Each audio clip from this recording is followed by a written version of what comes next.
and welcome. We're live here at Talk2BeWell, and today I'm your host, Dr. Robin Henderson, Chief Executive Behavioral Health for Providence here in Oregon. This is our third and final Talk2BeWell with our YouthLine guests, and this week we're featuring the Central Oregon YouthLine staff. We're very excited to have two YouthLine teen volunteers, Xander and Trace, and the Central Oregon YouthLine Assistant Director, Mel Butterfield. The last 2 weeks we've heard from teen YouthLine volunteers from the Portland metro area, but today's really special because Central Oregon used to be my home. I have a lot of my heart still lives in Central Oregon, and I'm so excited that YouthLine went there to be of support for that community. It's going to be great to hear from the teams who are taking calls, not only about what's going on with COVID, but what's going on in general in our world right now. As a reminder, the information provided during this event is for educational purposes only. It is not intended, nor is it implied to be a substitute for professional medical advice. So, see, there's the wonderful disclaimer, and let's go ahead and get going. Welcome to Talk2BeWell. I would like you all to take a minute and introduce yourselves and tell me why being a volunteer and focusing part of what you do with your precious time on mental health is important to you. Mel, do you want to kick us off? Yeah, thank you for having us today. My name is Mel Butterfield, and like Robin said, I am the assistant director in Central Oregon, and I get the wonderful privilege of being able to supervise youth in this area and volunteering with YouthLine, two of which are with us today. It is all of the work that we do is so important. But before I share much of kind of my drive and passion and what that looks like, I think it's so much more important to hear it from the youth that are here with us today. So I want to actually pass the baton to them to share about who you are, what school you go to, how old you are maybe, and just tell us why this work is important to you. Yeah, so my name is Trace. I'm 16 and I'm a sophomore at Alpine High School. Mental health has always been important to me because of my own lived experiences. And, you know, there was a time when a lot of kids at my school were just really struggling, and there were some like school shooting threats. And it really just hit me that if someone feels like that's the only way they can, you know, accurately express their emotions or just talk about what they're feeling, you know, there's something really wrong with how we address mental health and how we cultivate that in a society. And so I've just decided to try and get as involved as I can. Awesome. Thanks, Trace. Xander, how about you? Hi, I'm Xander. I'm 15 and I am a sophomore at Ben Senior High School, and I decided to get into the kind of the mental health scene just because I've seen kind of some of my friends go through stuff, say anxiety, depression, and other things, and I decided I think it'd be a great time for me to help. And just I also really enjoy helping people, so yeah. So tell me what a typical day is like on the YouthLine. What happens? And kind of remind our viewers what YouthLine does.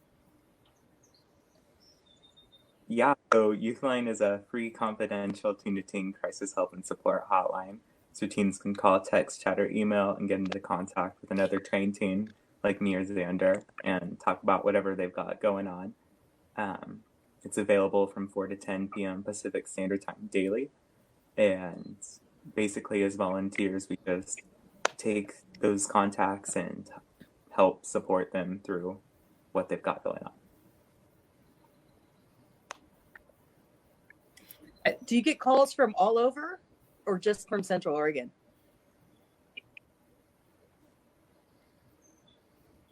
I want to give Xander his chance. He's got a little bit of a delay. I'm hoping that he can catch. Xander, do you want to do that one?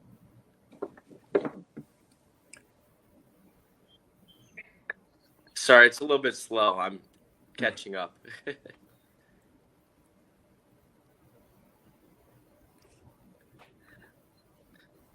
So can you repeat the question? I'm sorry. Yeah, no worries. Tell us about your typical life on the YouthLine, and do you take calls just from Central Oregon or do you take calls from everywhere?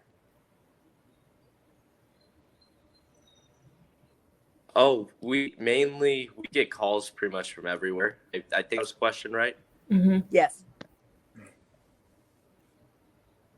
Yeah, okay. Yeah, so we get calls pretty much from everywhere around the country, and then sometimes we'll get international calls. But yeah. I think that's one part about YouthLine that is so interesting and awesome as a resource is that, yes, we are based in Oregon. We have 2 call centers. We have one in Portland, one in Bend. And it's not just the lines work that these youth get to do. So they're not just working a shift on the lines. They're going out and doing outreach. They're teaching lessons in local middle schools and high schools. We're doing events all over the place, which obviously that has shifted quite a bit because a lot of things have been canceled. But being able to have that resource and have it be available to really any youth that has a computer or Wi-Fi, a phone, laptop, or tablets that they get from school, they can access this resource. So most often we get calls from the U.S. And just because of the way cell companies work, we don't get a ton of contacts globally that are phone calls, or text messages. Those ones generally are emails or chats. And we do actually get quite a few on those 2 forums that are from all over the world, which is really, it's such a cool thing that it's really a global project. That's awesome.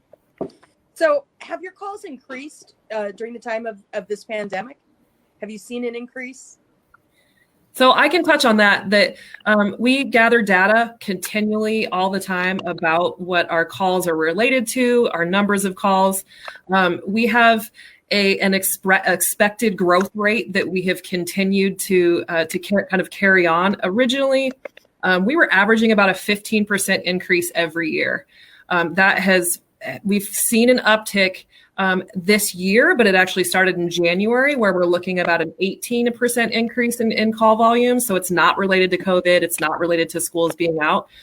We think that it is just that we've done a ton of work around visibility and awareness and making sure that youth know that this is a resource and they're using it. That part to me is fascinating and awesome that we have since the inception of YouthLine and being out there and letting youth know that this is a resource. We started with 500 contacts a year or years ago. As of the close of 2018, we had 16,000 contacts. We're forecasted to hit above 22,000 by the end of 2020. So to me, that means that the work that we're doing in those event outreaches and going out and talking to youth and letting them know, hey, this is a resource. It's free. It's peer-to-peer. You can talk to teens your own age, that if they know it's there, they're using it, and our numbers are reflecting that. But no, we haven't seen a really sharp increase based on the things that are going on, which also makes me feel like that's really good, that youth are reaching out, and they're reaching out about the things that continually kind of stress them out, that there's not a massive increase based on the things that are happening right now. That's super helpful, Mel. Thank you. So I'm curious, Xander and Trace, and we'll start off with Xander here. What kind of things do people call you to talk about?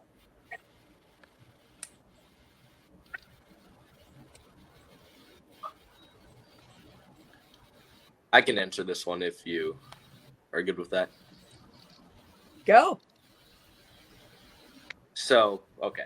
So it's really all over the board. It doesn't have to be a huge, like somebody's actively harming themselves. It could be just somebody's having a crummy day and they just kind of want to talk to someone. I mean, it doesn't have to be like they're about to kill themselves, but we get a number of high-risk calls, but we also do get calls where people are just like broke up with their boyfriend or girlfriend and they just want to talk to somebody about it.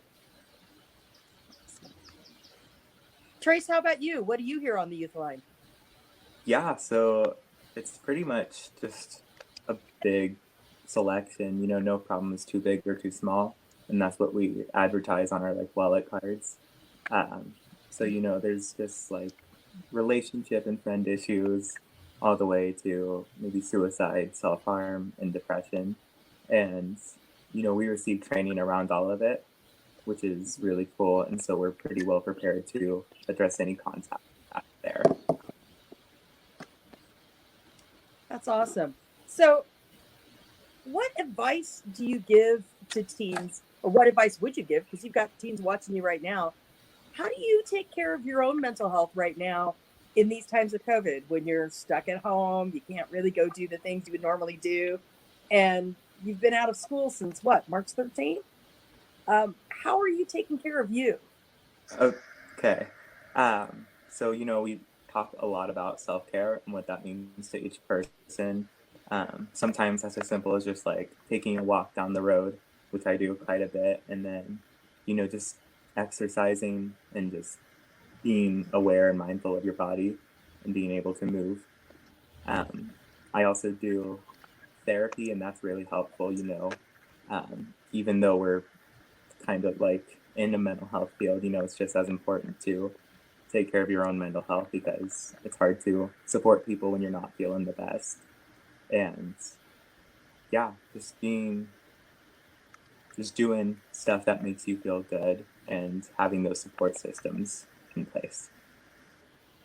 Trace, you bring up a really good point, especially for those of us who work in mental health. It's essential that we take care of our own mental health and we practice good self-care. And I'm glad to see that being a core principle of what happens at YouthLine. Xander, how do you practice self-care? What do you do for you? So for me, what I do is I like to go on walks and stuff, just kind of after, just to kind of clear my mind or whatever. And then also square breathing, which is something that you do. You hold it for, I think, 3 seconds. So you inhale for 3 seconds and then hold it. And exhale for 3 seconds out and then hold that. And then that just kind of clears your mind of whatever. Awesome. Mel, how about you? What do you do for self-care?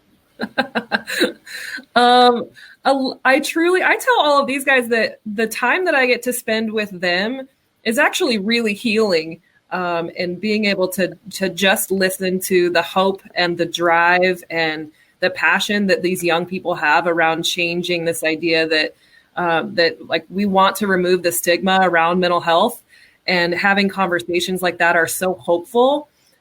So it's truly awesome that I get to hang out with youth all the time and just have conversations with folks that have like the ability to just look beyond themselves. I think is amazing. And I do similar things than they all do. We practice meditation. we have ongoing conversations about different types of therapy and how that works for folks. And getting outside. That's one thing that we absolutely get to take advantage of, is that we live in Central Oregon, and there's we're surrounded by the beauty of this area, which is awesome that we get to take advantage of that. And I'm glad you bring up Central Oregon, because I think that's one of the questions that some of our viewers have had. Are mental health issues different when you're in a rural area than they are like in a large metropolitan area? Are the stressors different? Trace, do you want to take that one? Sure. So, I think generally teens face a lot of the same issues, and I feel like that's a pretty common thing around teens nationwide. I live in an even smaller community than Ben's, with about 4,000, 5,000 people, and there's definitely a lack of availability and accessibility for mental health resources, and that can be hard, especially when someone's calling in and they're asking for help, but they're unable to get it in their community. And then there's definitely some lack of diversity and inclusivity, just because it's such a smaller community. I really actually wanted to talk a little bit more about, you bring up diversity. There's a lot of conversations going on in our country right now about racial inequality and a lot of protests and things like that. Are you seeing calls coming into the YouthLine with people who are talking about their own experiences, their own experiences and anxiety related to all of this that's going on currently in our world? Trace, go ahead and start, and then I can help at the other end of it. Yeah, that'd be great. I'm sorry. It's okay. So personally, I've never had a call related to maybe a racial issue or anything like that. But I do know it happens on the line, and it's a really genuine thing for a lot of people. I think especially during this time, there's a nationwide grief and stress around the death of George Floyd. And, I think it's very important to take care of yourself during that, because it's a really real thing. And just taking breaks from social media is super important. while I don't really have those experiences on the lines or my personal experiences with racism, we have received lots of training around mental health and how to support people of color. And I was just in a training about like mental health in different cultures, because mental health does look different for a lot of different cultures. And just learning how to validate their feelings and affirm their courage and strength for reaching out is a really important thing. And I think that just helps to create an environment where they're able to share whatever they want safely and non-judgmentally. Mel, what would you add? Yeah. That was actually what I would. Oh, go ahead, I Xander. think that we're all in our Goes in. sorry. So I was saying, I think that we're all in our own shoes and we have not lived through some experiences that others have, so therefore we cannot give advice. And I think that we can very much like, what's the word? Like, I'm trying to remember. It's like empathize. Mm-hmm. I don't know. It's like show compassion towards them, but you aren't like in their shoes, so you've not seen what they've seen, or, like felt what they felt. So yeah. Yeah, and I just want to add on to what Xander was saying. You know, we empathize with the person, and we still provide the same support and like safe and non-judgmental place for everyone on the lines to share what they're feeling.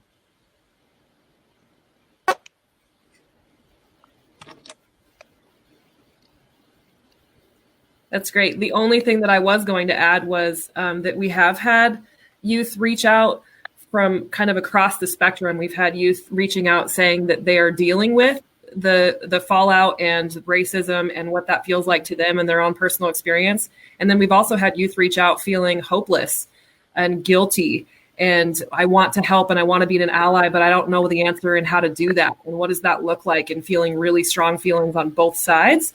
And being able to, just like both Trace and Xander just described, of just holding space for them and giving them a space where it's okay to say whatever they're feeling, whatever they want to talk about.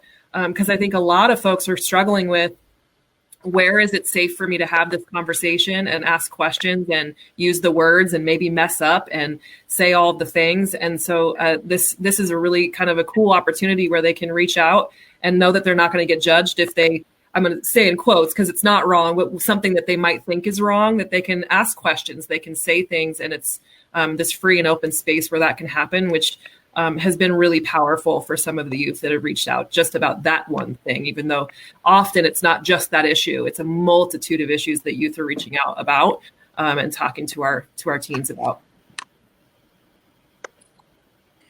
You know, Trace, you mentioned training and the importance of training. I don't think we can lose the importance of training for what it is that you all do. I know we've talked about training before, but I'm wondering, how has your training shifted with the pandemic, with some of the current events? Have you been doing some supplemental support trainings to help folks deal with these new issues? Yeah, I know that we've received a lot of like information just relating to COVID and how to support people who are contacting about that, and maybe like how hard isolation is, because it's a really hard thing. And we also, Lines for Life also just offers a bunch of really great and awesome trainings around a lot of different things. And I think that's really helpful for the lines, because, you know, you're always growing and educating yourself when people call in. Awesome.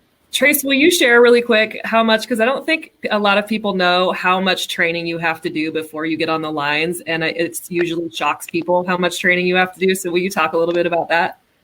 Yeah, so we go through 63 hours of training, and we get our youth mental health first aid certification, our Safe Talk suicide alertness, and then just like the YouthLine 1. And then once you're a lead volunteer, after like 6 months of volunteering, you get to get your assist training. And yeah, you just go through a lot of training, so you feel really good in your own abilities to support someone. And yeah. And they're all volunteering. They're volunteering. They have to do 63 hours right out of the gate before they can even get on the lines, which I think is amazing. That's a lot of training. Mhm. Although I imagine, are you getting more volunteers now that people have a lot more time on their hands? I will say that we are getting a lot more inquiries, yes, but then we're also trying to figure out how we can provide the training to the same level of that we have been before without being able to meet them in person. So yes, there is a lot more inquiries and interest in wanting to do it, which is awesome. And we're also being creative in how we can continue to offer that and have it be put at the same level and integrity that we were offering to begin with. So being just creative in what that looks like for sure. That's okay. Awesome. I'm curious, Xander and Trace, you've been home since mid-March. What is homeschooling? What has that been like for you to do your school online? I know we were talking earlier about the school iPads and things like that, but what has the homeschool been like for you? Trace, do you want to jump in and then I'll type it in for Xander? Sure. So yeah, I don't really care. Oh yeah, I can all that. Oh, sorry. But you know, it's definitely been a transition and really stressful for a lot of people. I really like in-person school a lot more, and I think it's really hard to maintain that even over like video calls. It's just temporary until we can figure something else out. Xander, how about you? How's school been? I think we might have lost him. I think Xander froze again. I will say that I have heard a lot of youth saying that they want to go back to school so bad. I know up here yesterday, we just had our local high school just had their graduation last night, and it was quite the event. Drive-through graduation. Who knew? But the best part about drive-through graduation was you didn't have to sit through the whole thing. But it was amazing to see all those teachers and administrators who committed their entire day to one individual at a time. It was quite a profound experience. It will be interesting to see. What are you looking most forward to when you get back to school this fall? This fall, probably getting back to sports. I'd say. I guess just getting to see like my friends and learning in person. Yeah. That's awesome. I know for me, I haven't been in my office since March either. It's been a really strange experience to live in the virtual world and to get to connect with people. But I'm really glad Talk2BeWell has been able to continue and has been able to be supportive out there in the community and bring services like YouthLine to the forefront so people know. As we come to the close of our time, I'm wondering if each of you could talk about, what do you want to leave our listeners with about YouthLine and why should people call you? Trace, kick us off. So yeah, I just think that hopefully our talk today helped destigmatize some of the fear around reaching out. And, you know, it's not a bad thing to reach out for support by any means. And being able to acknowledge that is a really admirable and courageous thing. And just that, you know, mental health is something that affects everyone. And, you know, you should take care of it just as much as you do your physical health.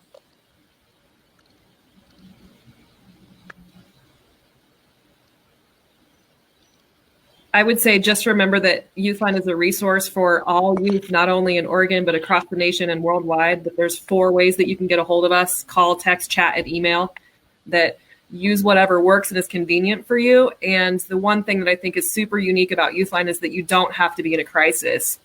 Like, a lot of youth are taught that you can only call into a crisis line when you're actively in crisis, and that's very different than the work that we do. If you're just having a bad day, reach out and get in touch with somebody. I want to thank my YouthLine volunteers for being with us today, and thanks to you, Mel, too, for all you do. I want to thank everybody who's listening and sending in your questions and comments. If you're looking for help processing anxiety or any other medical questions, please visit providence.org. And for parents, teachers, and students, please check out the Work2BeWell site at work2bewell.org. Work2BeWell.org. Those resources will be posted along with this broadcast later. Thank you again. I'm your host, Dr. Robin Henderson, and this has been Talk to Be Well.